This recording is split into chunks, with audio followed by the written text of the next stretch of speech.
On behalf of the Industrial Fabrics Association International, welcome to the webinar, Cost Considerations for Prototypes and Product Development. My name is Magda Ronigan. I am the National Program Manager for IFEI's Makers Division and also today's moderator. The Makers Division supports the sewn products industry and any machine operators in the industrial fabrics industry. IFEI is a leading international trade association that helps its members thrive by providing education and marketplace presence and trade shows, networking opportunities, resources, as well as recognition. So if you're new to IFEI, we welcome you to join our vibrant trade association. Before we get started, I'd like to go over a few items so that you know how to participate in today's event. You will have the opportunity to submit text questions to today's presenter by typing your questions into the question box of the control panel. Questions will be collected and then addressed at the end during a Q&A session after today's presentation. This webinar is being recorded and will be available to IFEI members in the future within IFEI's video library, and a PowerPoint of the webinar is downloadable during the presentation. Now I'd like to introduce our speaker for today, Mr. Chad Miller. Chad began his professional manufacturing career 20 years ago, and in 1997, Chad and his father, Craig Miller Sr., started a contract manufacturing business where Chad was the managing member. In 2010, Chad and his father merged their business with American National Manufacturing, where Chad was named the Director of Contract Manufacturing. And together, they have led the division to record growth with over $3 million in annual sales.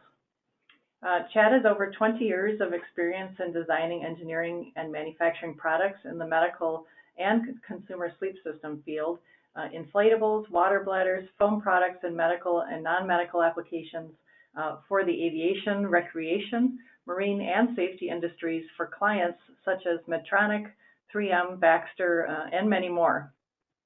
Chad is an inventor with 2 patent filings, which has resulted in his creating an entire line of products designed for preschools, hospitals, educational facilities under the brand Happy Child Products. And Chad has been the general manager of Happy Child Products brand since its inception over 6 years ago. Chad is a board member of the Corona Chamber of Commerce and a state legislative action committee member. And in addition, he is certified in OSHA 511 standards for general industry and is also a certified Red Cross instructor. Chad, thank you so much for being here today and welcome. Thank you very much. It's my pleasure. Welcome, everyone. Thank you for attending this webinar, and I hope that the information presented will help you to understand this prototype development process, the costs associated with it, as well as the entire timeline that it takes, which we'll look at later in this presentation. Well, thank you for that introduction, Magda. I'll go ahead and begin just by giving you a little history about us.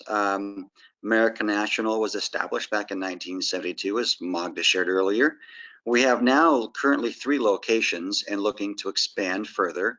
We currently possess over 190,000 square feet of manufacturing space and distribution space.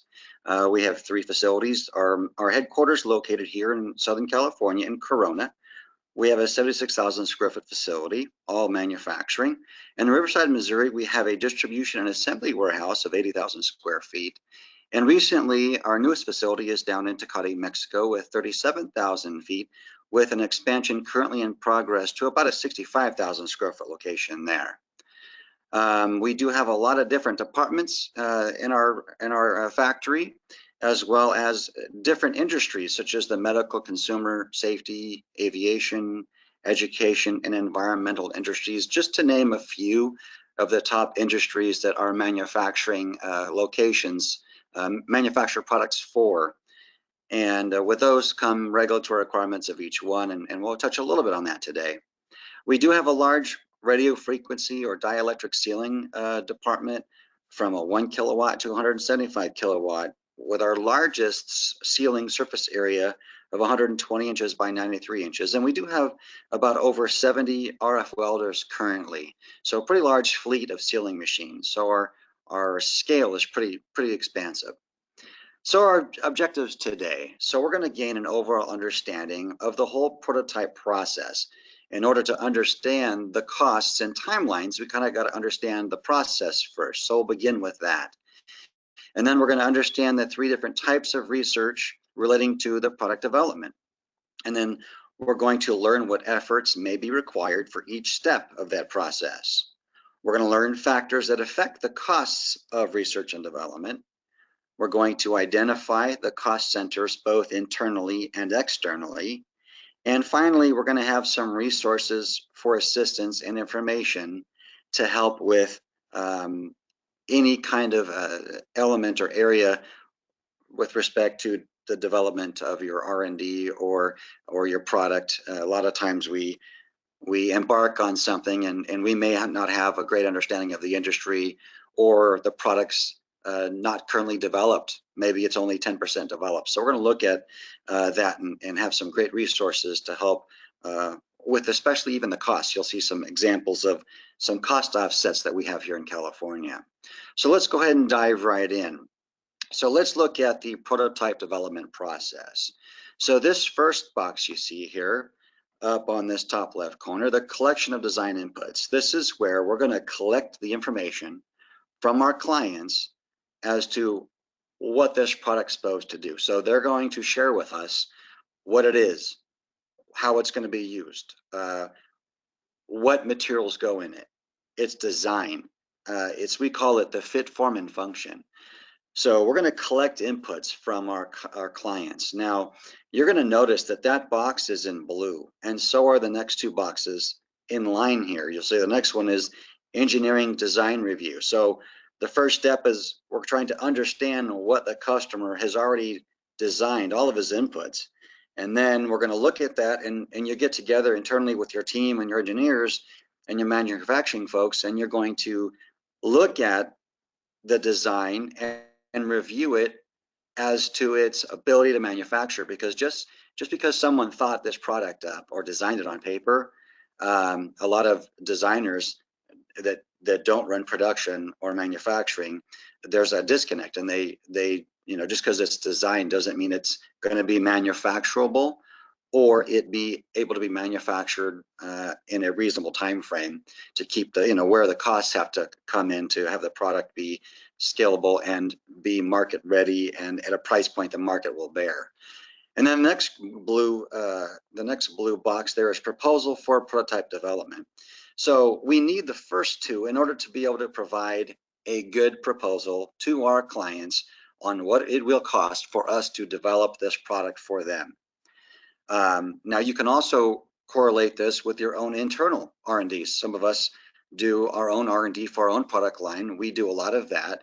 So if we flip the switch from contract manufacturing and switch it over to our own product development, these 3 on the top, the proposal for prototype development is basically to develop that budget that you'll need potentially to share with your executive leadership of your company in order to know what the costs are going to be that you're going to incur in developing this product so you can properly budget it.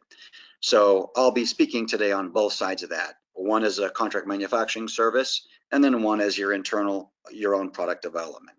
So the reason those top 3 are blue and in the 5 boxes below, this is green. This is where we start to charge our customers. So the blue are literally just what we need to do in order to be able to quote our clients, and our company doesn't charge for those first 3 boxes. Once our proposal has been prepared, the minute we go into looking at the designs, providing input, making changes or suggestions, we do start charging the client. And the way that we work is we charge an hourly rate. So your company can simply choose to charge by the hour, and the process today, which we'll go over, will help to kind of pinpoint each phase of prototype development, product development, and kind of associate a time frame and maybe a cost with it as well. That's kind of our goal. So that's what this whole process. The next step would be any design changes or improvements once you've had this engineering review.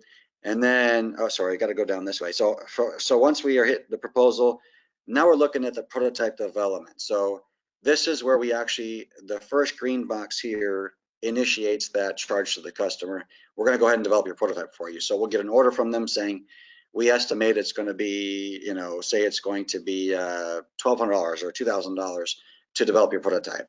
So we'll get a purchase order, and then now you'll see the green box. This is where it starts to begin.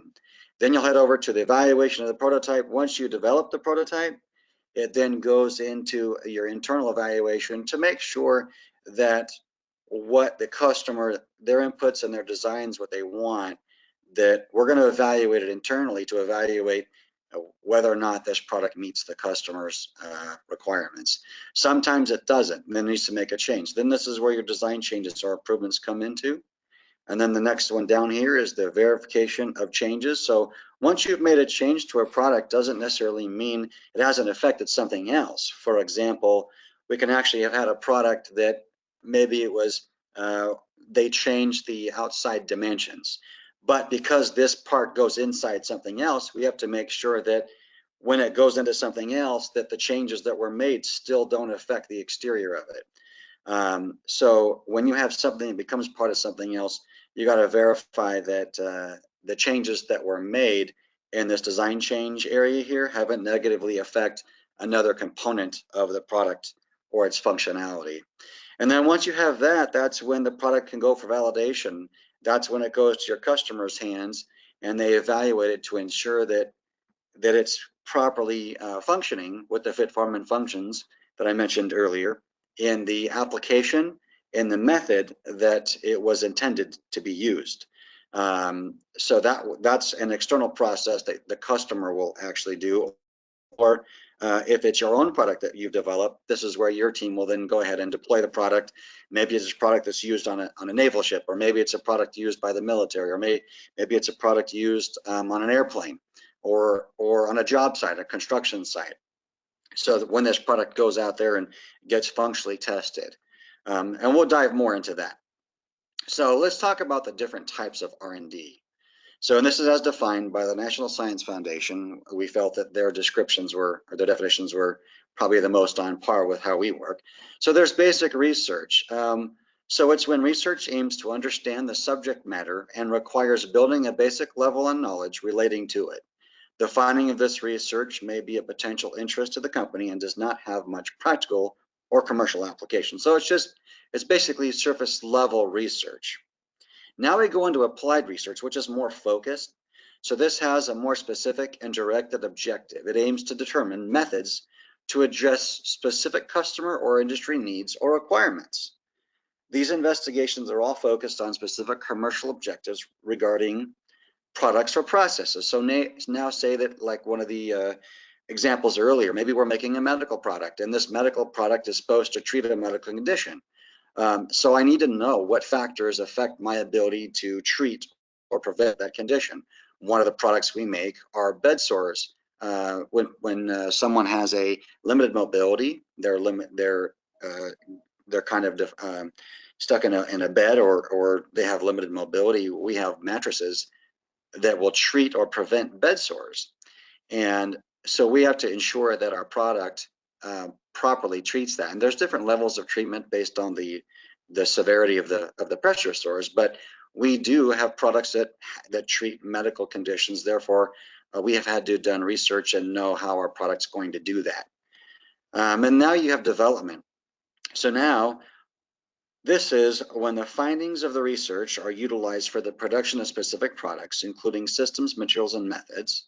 It is research that generates requisite knowledge and designs for the production and converts them into prototypes. So what this means is, like my example I just gave, heat, pressure, and moisture and shear are what cause bed sores. I would have needed to apply that applied research to determine that, to know that.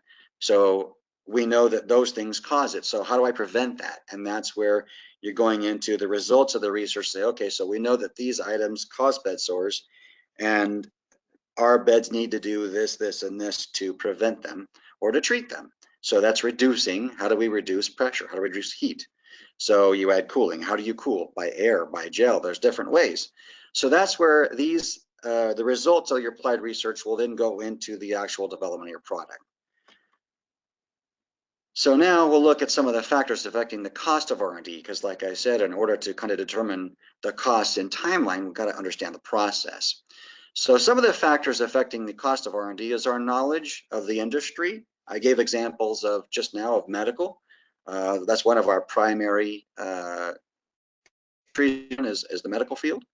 Of the product, we've been designing mattresses that treat bed sores for about over 20 years now, 25 years or so. So we have a pretty deep knowledge of beds and different types of beds and how each one will perform differently for different kinds of conditions or degrees of bed sore treatments. Next, our knowledge of the regulating authorities and the requirements of them. So when you're dealing with a medical product, you're regulated by the FDA. So there's going to be costs associated with having the proper licenses or registrations. We have to be registered both by our federal, which is the Food and Drug Administration, and California. If you're a medical device manufacturer in the state of California, the state requires you to be licensed and permitted by the California Department of Public Health. So we do have another cost. And you have to be aware of the regulations and how they differ from the feds. And they don't always meet eye to eye. Just be aware of that. And then the knowledge of the market. What's the difference between a market and an industry? So I just talked about like the medical market. That is the medical industry, I should say, is a bigger whole. Now my market could be carved out by, say, our beds are being sold to hospitals. That's one market within the medical mattress industry. Home care situation could be another example of a different market within the same medical industry. So just so we understand the difference between those two, so your knowledge of the market and the industry is important. Talent and team. So do I have the right people? Do I need to outsource any talent? If I was entertaining a product, developing or working on a project and somewhere I didn't know about, for example, our company was asked to make body bags when we had the Southeast Asia tsunami.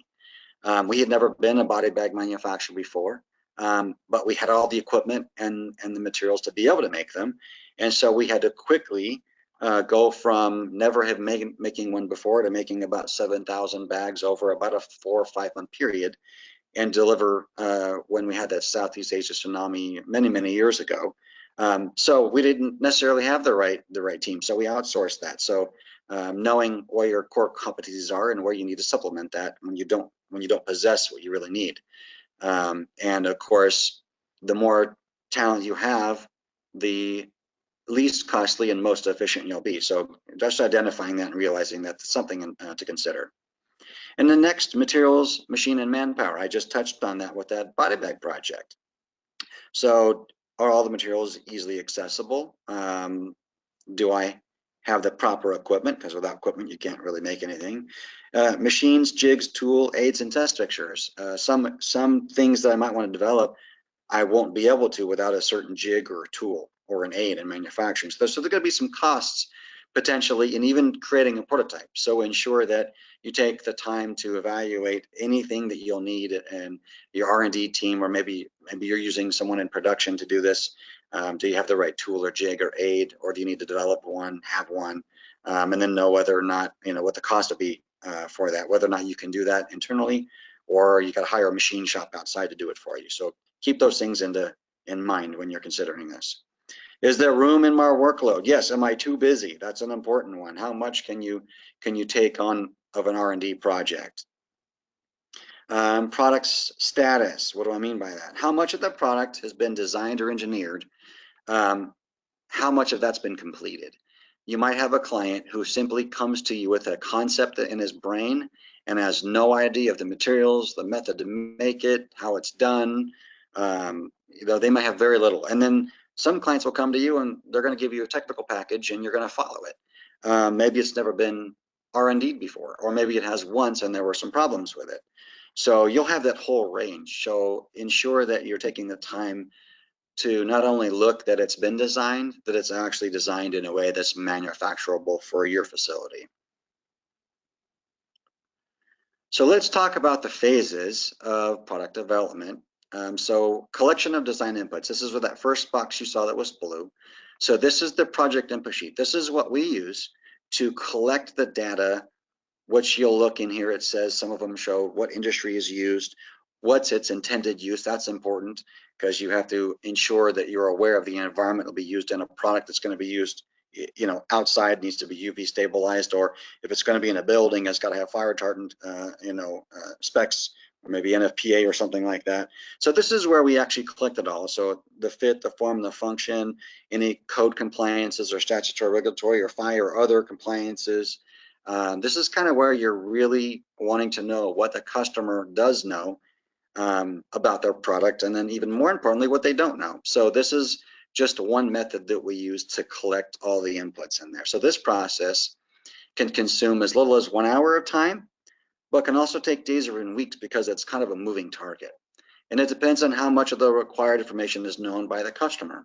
And so we use this as a tool, like I said, just to kind of find out what the client really knows about their product. What things should you expect? Number one, it's going to take several meetings to complete this. You typically won't have all these answers right out of the gate. And for us, that's the majority of the case. So literally, the first time, maybe the first meeting will get a third of the way, or if I'm lucky, halfway through this sheet, because it even talks about packaging specifications and quality control requirements. A lot of times they don't know that yet. Things to expect also, second thing would be missing information. Third, decisions will need to be made. Be careful with that one, because remember, the more skin in the game you have, this is your customer's product or your own product. If you're developing for yourself, who's going to be making the decisions? Because that affects the cost and the timeline, and of course the cost to manufacture the product. And then number four, any other resources that'll be needed. And hopefully this sheet, when you do this step in the process, that this will be revealed to you. And the last thing to expect are delays. Things always happen. There's always unknowns. There's always time to figure out something. So those are the things to be aware of in phase one. And then moving on to phase two is engineering design review. And this is as defined by the FDA. This phase is a documented, comprehensive, systematic examination of the design to evaluate the adequacy, you'll see that in bold, of the design requirements, to evaluate the capability of the design to meet these requirements and to identify problems. So all those bolded words there, of course, those really, the reason they're bolded, the key to realize is the work that goes behind each one of those things. So documented, comprehensive, evaluate the adequacy, evaluate the capability of the design to meet the requirements, and to identify problems. That's really what you got to be concerned with in phase two. So what are the big questions with that is, how much time will all this take? That's the big question. Everyone wants to know that. Number two, what resources will I need to complete this EDR? That stands for the Engineering Design Review. And do I have those resources internally? Things to consider with phase two is the cost of this process is difficult to determine, because it's almost like it would be better if you could see the forks in the road, and the little gremlins that pop up in the process, and it's difficult to see that or forecast that. So that's something to remember in this phase. So before we move on to any more phases, let's look at the cost categories. Kind of, we touched on this R&D process and the timing. So some of the cost categories you'll have is there's going to be some administrative costs. So your time, maybe your accounting department setting this client up. You've never made anything for them before, but they got to have, in our system, they have to have a customer ID for us to get an order in the system and do a work order for it.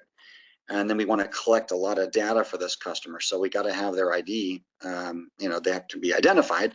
So you have some accounting, purchasing. Of course, you might have specific materials you need. You might have to purchase, for this client. Engineering, administrative time, and then quality control time to determine there were some quality control questions. So you'll get quality control people involved, maybe a quality engineer or a quality manager of some sort, maybe a testing department person or a lab person if you have that. So those are administrative. The next category are direct costs, such as direct labor to actually conduct the things in these processes. Materials, there's raw materials and maybe sub-assemblies. Maybe you need a strap, maybe you need something that you're buying from someone else that goes along with it. Maybe they have a minimum purchase, so think of that. Utilities, of course, your power consumption, any resources you need, things like that. Outside processes relating to direct costs for the R&D. And then your non-recurring engineering, I touched on this earlier, any tools or manufacturing aids or jigs that you'll need. Maybe you'll need to do a drawing. Maybe we do a lot of cutting drawings. So we start somewhere with what we think we need for the cut patterns. Of course, you design the pattern once, you might revise it later, but it's a non-recurring engineering charge. Artwork, maybe you need a screen, maybe someone needs something printed or a logo. So there's going to be non-recurring engineering for the design and development of that. And then packaging. And so these just kind of, are meant to provoke thought. Okay, who's going to do the artwork? Is the customer going to do that, or do they expect us to do it? And if we're going to do it, do we do that in-house, or do we need to do it externally and outsource that? So we have to pick up the phone and email some folks and get some quotes. And there's time involved in that, which goes back to administrative time. Then you have indirect, or your company overhead, support staff. You'll have several meetings throughout this process, follow-up calls, especially the less complete the product's design is. So if your customer's coming to you with only half of it figured out, you're going to have a lot of follow-up calls in order to fill in those blanks. It might take months. And then lastly, there are line alterations. Maybe this product in development doesn't fit well with your existing production line. You got to move a piece of equipment, or maybe take something that's cutting and move it into the sewing department or the sealing department with respect to like our operation. So jumping back into phase 3, now we're working on the proposal for prototype development. This is where we're gathering all the information. We've already gathered it, and now we're submitting it to our customer. So this phase takes into consideration phases 1 and 2. And at this time, it's expected that there is great understanding of the overall product design and what's going to take to make the prototype, because we cannot yet give them a proposal until we have done that and understood phases 1 and 2. I have some recommendations for you. First, get input from your department managers. We have about 7 departments in our factory, from cutting department, inventory department, RF department, sewing department, printing department, assembly department. There's a lot of folks to get involved so that they can tell me what they feel their burden is going to be, or their requirements going to be for their part, each one of their parts of this process. So things to consider. The cost categories, as we mentioned earlier, there they are again. The administrative, direct, non-recurring engineering, and indirect costs. Costs of the material handling and freight. Don't forget that, buying these things, some of our clients, we have to air freight in, a sample from overseas somewhere. So don't forget to add those costs into your equation. And then phase 4, prototype development. Here we go. Now we're beginning the work. So here's a cool little inline thing. We start on the top here. With inventory, and you kind of see as we develop the product, these are our departments. We have the cutting department, so typically materials move from inventory up to cutting. From cutting, it gets cut into its panels and delivered to the RF. Sometimes it's delivered to both RF and sewing, and then sometimes it goes right from cutting to sewing if there is no RF involved. And you'll see this, everything will eventually land up in assembly. And then, almost every product we do gets some sort of labeling or printing or imaging or branding on it. So it'll hit printing. Then it goes to QC, the product prior to packaging. And then, of course, it gets packaged, and then there's going to be packaging specs. You'll notice that was on that sheet earlier. It's got to go in a box with this on here, facing this way, folded this way, in this bag with X amount per box, or, and then so many boxes per master pack. So then it goes back one more time. So packaging, you have to make sure you have your packaging specs done. And then, of course, it's got to be prepared for shipping. And the packaging has to be appropriate, the wall thickness of the cardboard, or how it's stacked, or how many are nested. So all that stuff's important, so we can't forget about that. It's not so important with just the one prototype that we're doing. But again, knowing how to ship the product so it gets to where it's got to go safely is important to consider as well. You might need, you might spend $20 on just packaging with a pallet, or depending on how large your prototype is. So just keep all those things in mind. And now we're going into direct process costs. I've got a great example for you here. So in our system, we basically have we'll call it product A. Then you'll see we actually type in each one of the operations that it's going to take. And in this case, you'll see cutting. We'll have a punching hole, which is the cutting department. Now we have the RF department involved. And then you've got sewing. So you've got basically the cutting department, the art department, and the sewing department all involved here. And then you'll see some QC here and a packaging department. So these are all the touch points that this production is going to see on this example. And we actually just put in how many minutes, how many people, how many operations, and the whole key is how many total hours it's going to take. And then you can put in whatever labor rate. So it brings down here this plus an efficiency. So this is just a sample of our costs that we've got, and it kind of breaks it down for you how it works. This is an older model, but nonetheless, all the pieces are there. So don't forget materials, the methods or the steps, which you see in this example, the manpower, which in this case is the labor, kind of all showing here the total hours of labor for each one of these steps. The machinery that's going to be needed, the efficiencies you're going to gain or not gain. The learning curve, that's always one I think we underestimate. Quality control, can we make it the first time right? Or what things do we have to put in place to make sure it's made correctly? And if not, how do we catch that? Number 8, packaging costs. And then, like, don't forget, there's going to be a poly bag, a box, maybe some labels, special packaging. Maybe you don't have the right size box, you got to make one. All those things add up. And then shipping costs and insurance. Sometimes we work on R&D prototypes, and the cost of these things are $3,000, $4,000, $5,000, and you would not want to ship it without insuring it first, because who would be expected to pay to have this all done again? So we got to make sure that we consider those things. Phase 5, here we go, the evaluation of the prototype. How did we do in making it?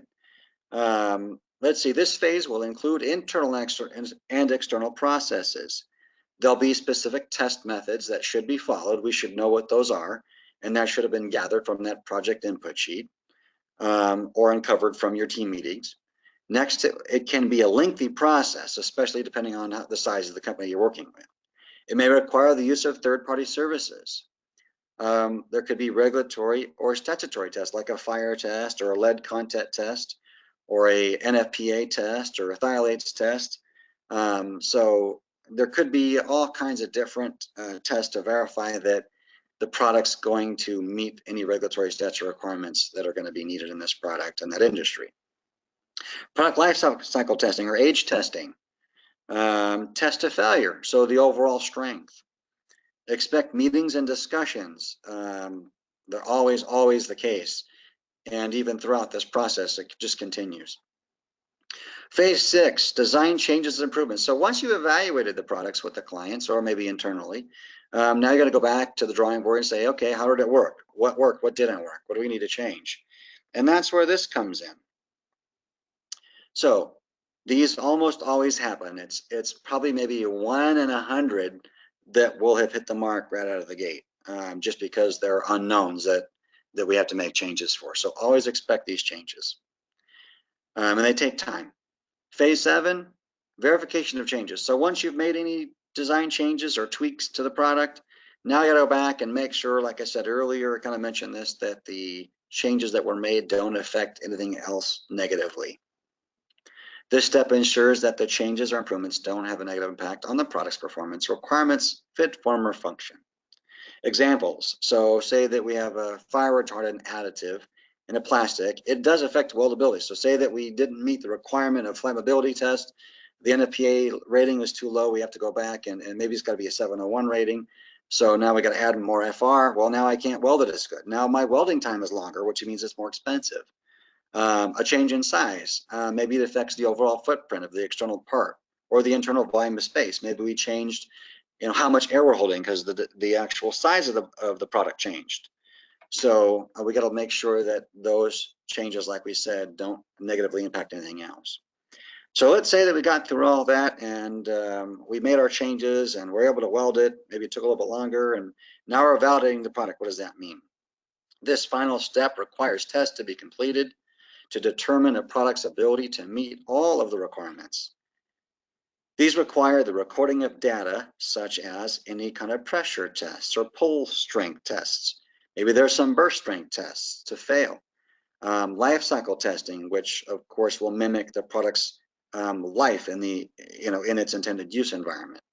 Regulatory and or statutory third-party testing. So these are just a few tests that you would document the results And this tells you, this is the data that tells you that this product has been validated for its use, and it meets the requirements of the customer and or maybe the regulating bodies.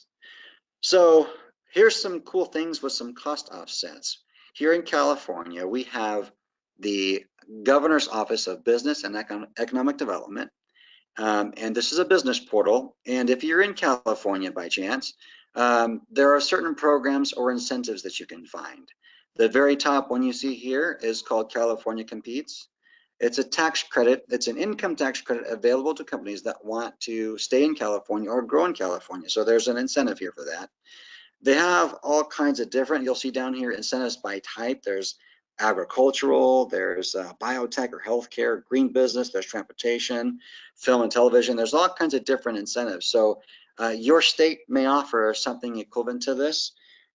So I would recommend looking at some of these cost offsets. Now, one important thing to note is sometimes these programs, although great, they can be a little bit laborious administratively. There might be a burden of application, of providing financial statements or documents, or they typically want to ensure that the incentives are being utilized correctly, and there may be some qualifying things you need to know whether or not your product qualifies, your business qualifies for the incentives. So there might be a little bit of overhead on that, but it's relatively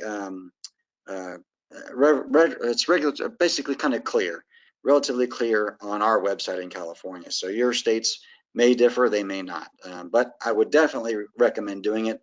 There's been some high dollar product development that we've invested in for our own products, and we've taken advantage of some of those in California.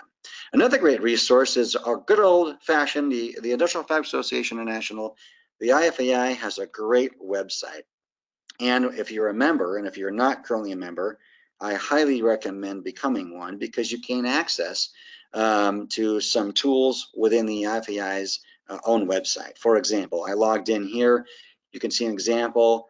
They have some tools here on business management, financial management, sales and marketing, some staffing, operations management, and workplace safety and regulation. So great tools that you can access as an IFAI member.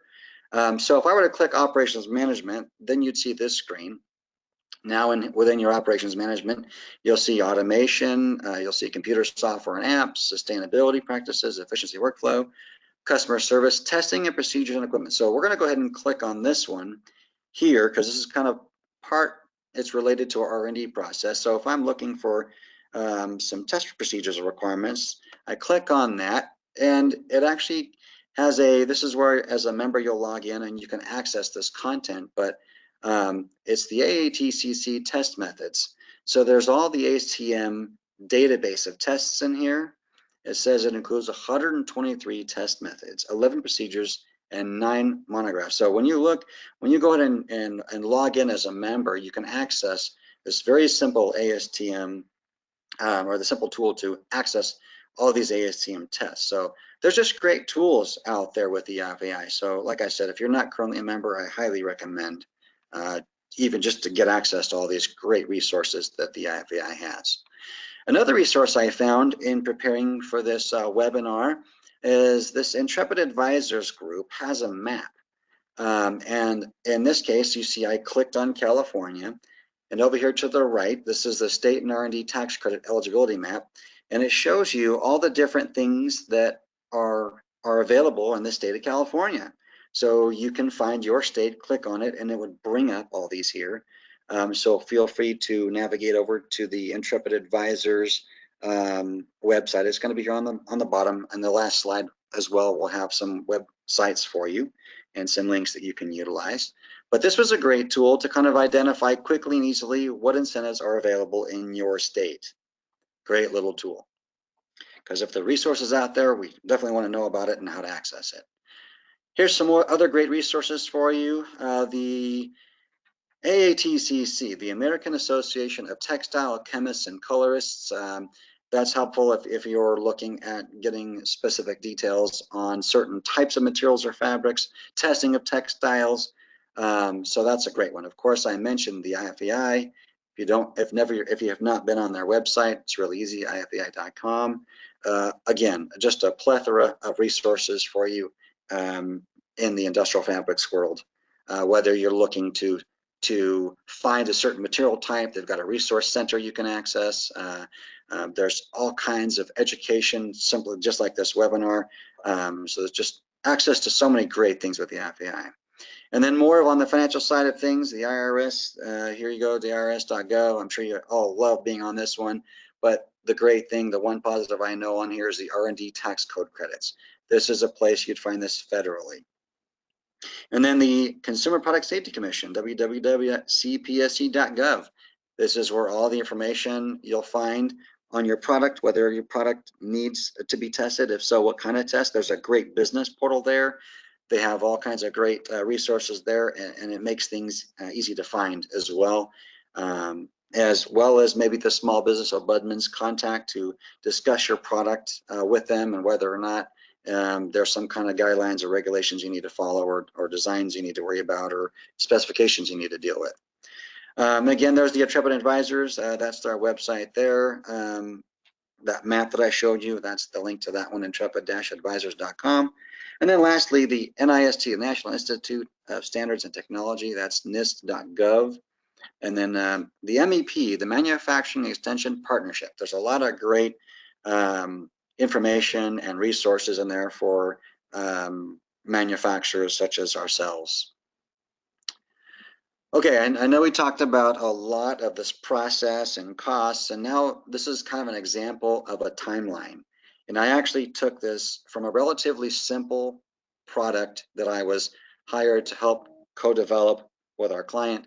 And you'll see here that on January 17th, the first prototype meeting began. And you'll see as we travel through this timeline, it started on January 17th, and you'll follow the arrow here. And by March 25th, we had the prototype completed. So, so a little over 2 months. You'll see it here. Collected of the project inputs that took a week. I mean, from 17th to 21st, it's just under a week. And then we had to develop the R&D plan January 23rd. And we were waiting on parts from vendors. We had pretty early here. Sometimes, we don't get around right away, but here on January 30th, we received parts from vendors from some samples that we needed for them. And then February 2nd, we were able to review and get approvals for the bill of materials from our people and our customers. But you'll see the process flow here. And by February the 13th, the customer evaluation period happened. And then within what looks like a week, from 13th to 17th, they were able to make some revisions. And of course, it came down to some cost reductions. Hey, well, these things are really expensive. We need to cut somewhere. So you spend a couple of days doing that, and then update production quote and send the customer. We made some cost saving decisions here within a couple of days, got that back to the customer. And then we finally on the 21st got the approval. Then work orders were issued for the prototypes on the 26th of February, and about a month later, the prototype was completed. So this is a pretty good example. And again, keep in mind that this prototype was relatively simple. There have been some prototypes that we've developed that have taken a year, maybe a year and a half, to basically go through the same exact process. So not all projects are created equal. They're not all the same. There might be several rounds of changes that happen, or design changes, or maybe it passed to one team. Maybe the engineers were happy because the product functioned properly, but then maybe the marketing people didn't like how it looked. So now it had to look differently for them. So that timeline process is really, really difficult to gauge in no way in advance. So we're kind of finishing up here now. I'd like to open up for any questions you might have. Hopefully this information was understandable, and that the process, laying out the process for you, helped to kind of give you a visual of all the steps that we have to go through, and maybe some of the things that are not often remembered, and all the steps and things we need. But I felt it's important to give you that physical example and let you see some of the hurdles that we've had, and bring up some of the things that we've learned from over these past 30 years in doing what we do. So if you need nothing further, you can open up any questions you might have. Chad, thank you so much for sharing your years of expertise. It's a really wonderful gift to the industry, and it's been just a pleasure to have you. If you would like to submit a question, please use the text box in usually the right side of your screen, and Chad will answer your questions as they come in. And we'll wait for the first question.